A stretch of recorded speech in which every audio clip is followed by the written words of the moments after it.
तर परमेश्वराने जी वचने ही दिलेली आहेत त्यानुसार आपले संरक्षण होणार आहे.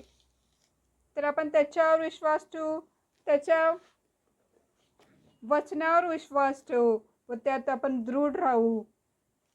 तर आपण प्रार्थना करूया. हे पिता परमेश्वर, तुला धन्यवाद देते की तू आज आम्हाला तुझ्या वचनामध्ये पिता परमेश्वर ठेवले.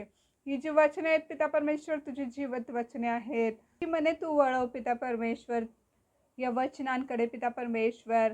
तुझी वचनांची गोडी तू आम्हाला लावून दे पिता परमेश्वर. हो पिता परमेश्वर, जी जिवंत वचने आमच्या आरोग्यासाठी, आमच्या हाडांसाठी जी आवश्यकता आहे ती पिता परमेश्वर आमच्या अनंत काळच्या जीवनासाठी जी आवश्यक आहे ती आम्हाला तू पुरवलेली आहेस, म्हणून तुला धन्यवाद देते. ती वाचून ती समजण्याची व इतरांना सांगण्याची तू क्षमता आम्हाला दे पिता परमेश्वर. ती बुद्धी तू आम्हाला दे पिता परमेश्वर.